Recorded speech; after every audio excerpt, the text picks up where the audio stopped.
अगर हम आज हिंदू धर्म में न पैदा होके अगर मुस्लिम धर्म में पैदा हो जाते, हम कैसे अपनी राष्ट्रीयता प्रदर्शित करते? आप बताइए। मेरा सवाल है, अगर आज हम हिंदू न होते, अगर हम मुस्लिम होते, तो क्या हम आतंकवादी हो जाते? धर्म के आधार पर जो ये राष्ट्रवादिता की बात हो रही है, गलत हो रही है। ये बिल्कुल, देखिए, भारत भूमि को मानिए, संविधान को सभी को मानना चाहिए। मैं एक लाइन में ये कह रहा हूँ, देश जब लोकतंत्र हो गया तो कोई भी लोकतंत्र का एक संविधान होता है, जनता के द्वारा चुने गए प्रतिनिधि उसमें नियम कानून बनाते हैं, तो वो जनता के मताधिकार।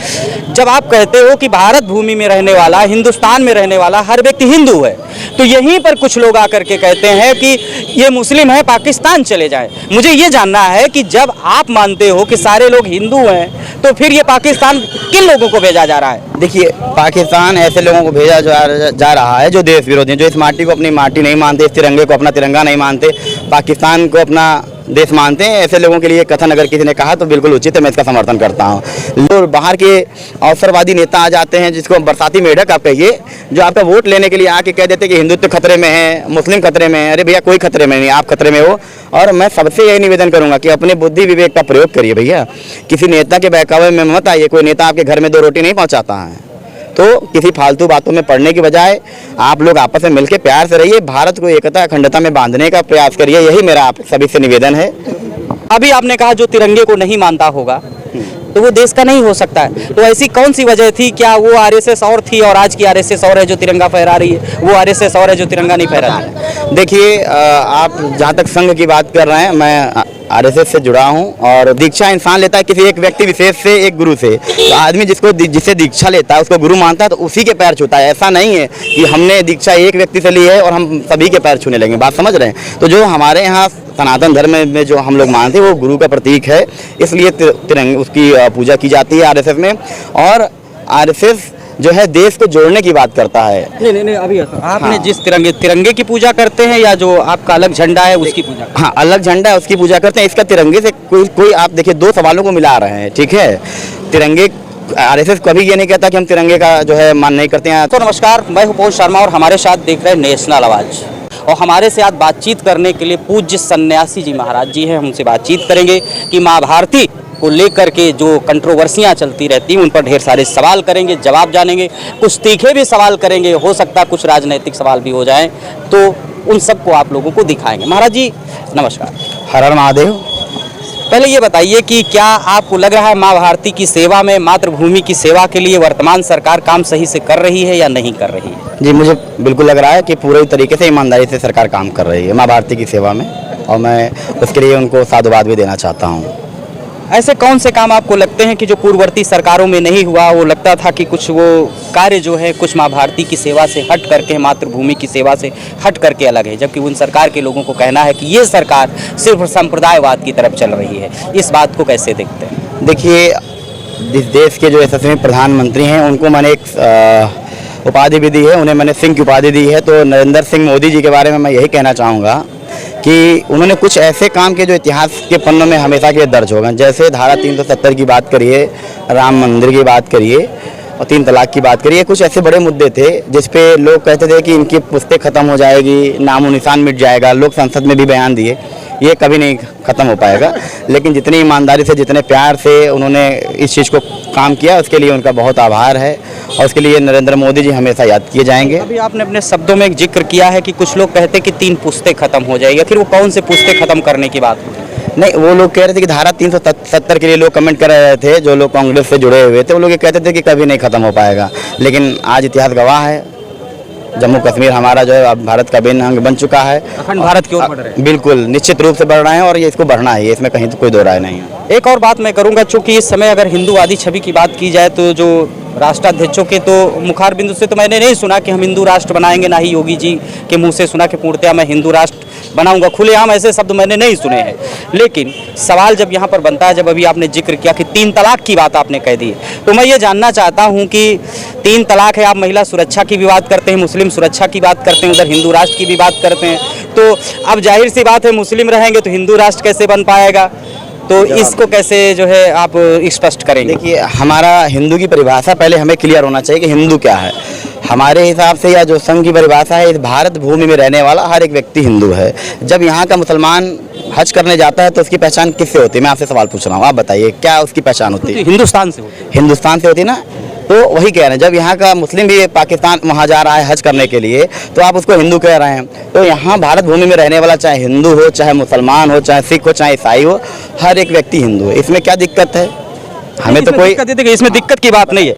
सीधा से चूंकि आप सन्यासी हैं और एक स्पष्ट जवाब आपसे यही लेना चाहता हूं कि मैं अपने दर्शकों को यही दिखाना चाह रहा हूं कि बताना चाह रहा हूं कि जब आप कहते हो कि भारत भूमि में रहने वाला, हिंदुस्तान में रहने वाला हर व्यक्ति हिंदू है, तो यहीं पर कुछ लोग आकर के कहते हैं कि ये मुस्लिम है, पाकिस्तान चले जाएं। मुझे ये जानना है कि जब आप मानते हो कि सारे लोग हिंदू हैं तो फिर ये पाकिस्तान किन लोगों को भेजा जा रहा है? देखिए, पाकिस्तान ऐसे लोगों को भेजा जा रहा है जो देश विरोधी हैं, जो इस माटी को अपनी माटी नहीं मानते, इस तिरंगे को अपना तिरंगा नहीं मानते, पाकिस्तान को अपना देश मानते हैं। ऐसे लोगों के लिए कथन अगर किसी ने कहा तो बिल्कुल उचित है, मैं इसका समर्थन करता हूं। लेकिन मैं जो अपनी समझ से आपको जवाब दे रहा हूं या जो मैं संघ को समझ पाया हूं या आपको बीजेपी को, मैं ये जानता हूं बीजेपी सबके साथ सबके विश्वास की बात करती है।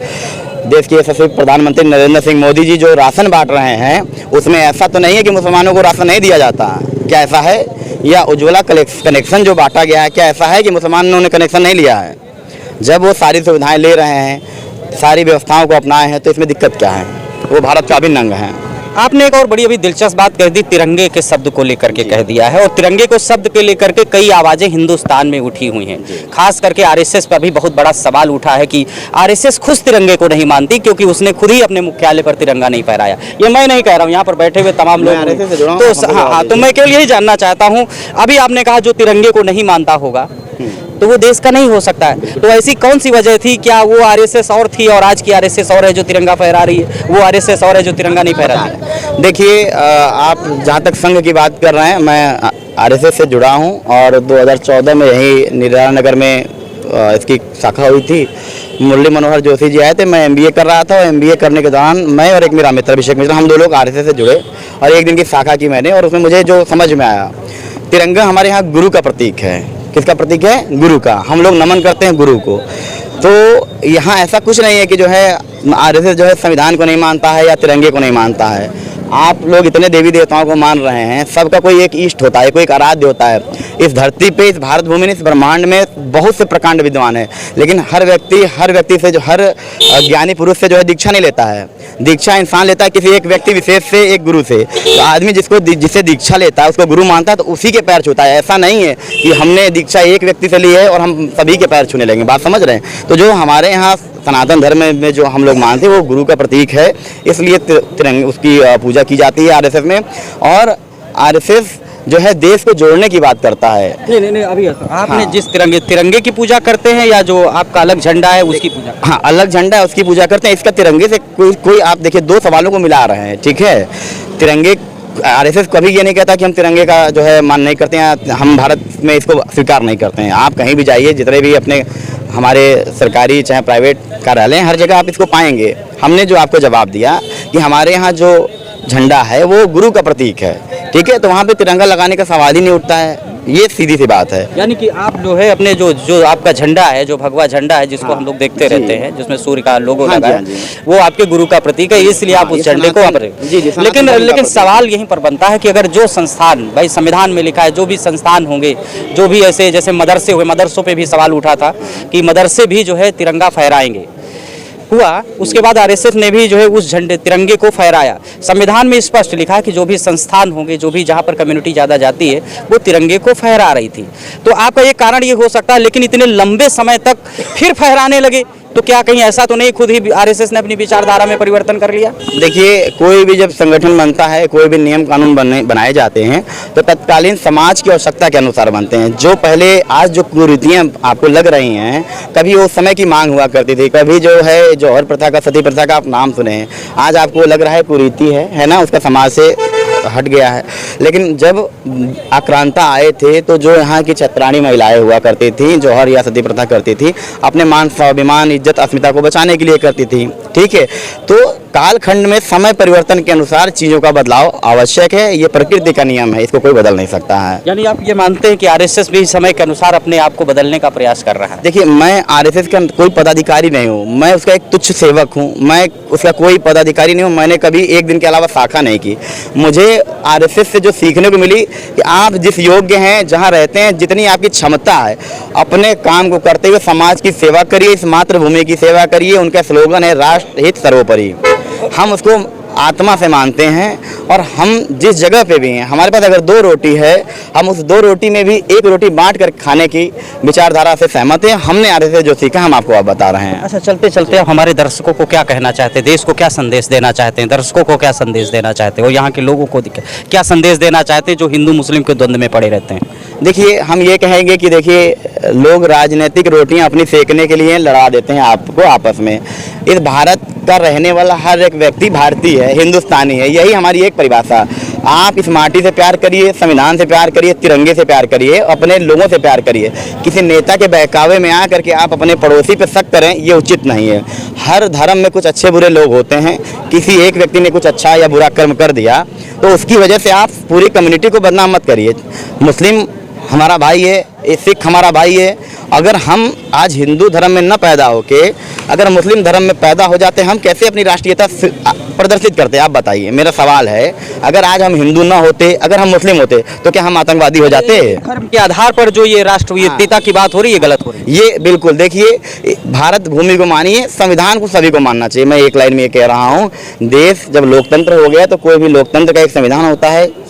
जनता के द्वारा चुने गए प्रतिनिधि उसमें नियम कानून बनाते हैं, तो वो जनता के मताधिकार के प्रयोग से बनाते हैं, मतलब जनता की तरफ से बनाते हैं। तो आप ये समझिए कि देश को संविधान से चलाइए। किसी की धार्मिक आस्था राम में हो, किसी की धार्मिक आस्था अल्लाह में हो, कोई फर्क नहीं पड़ता। आप अल्लाह को मानिए, हम राम को माने, ठीक है? कोई धार्मिक वैमनस्यता ठीक नहीं है। हाँ, बिल्कुल नहीं। आप सबको मानिए, लेकिन इस माटी को तो हम सभी को मानना चाहिए, इस देश को तो सभी को मानना चाहिए, इस तिरंगे को तो की जय तो सभी को बोलना चाहिए। इसमें कहाँ गलत है? अपने माँ से प्यार करना, ये मातृभूमि हमारी माँ है और हम सभी को इस चीज़ को समझना पड़ेगा। ये जो बाहर के अवसरवादी नेता आ जाते हैं, जिसको बरसाती मेढक आप कहिए, जो आपका वोट लेने के लिए आके कह देते हैं कि हिंदुत्व खतरे में है, मुस्लिम खतरे में है। अरे भैया, कोई खतरे में नहीं, आप खतरे में हो। और मैं सबसे यही निवेदन करूंगा कि अपने बुद्धि विवेक का प्रयोग करिए भैया।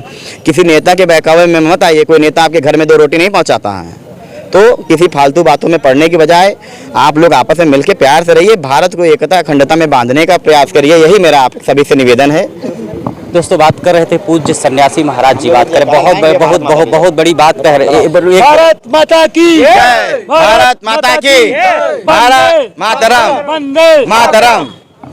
दोस्तों, बात कर रहे थे पूज्य सन्यासी महाराज जी। बात है, मैंने हिंदू मुस्लिम और उस पर भी बात कर ली, राष्ट्रभक्ति पर भी बात कर ली। उन्होंने साफ मैसेज कर दिया कि धर्म के आधार पर ना किसी को आतंकवादी कह सकते हो, ना ही किसी को पाकिस्तानी कह सकते हो। संविधान तय करेगा कौन कैसा है, देश का कानून तय करेगा। और जो लोग हिंदू मुस्लिम के नाम पर लड़ते हैं, उनको लड़ना नहीं चाहिए। बहुत साफ मैसेज है।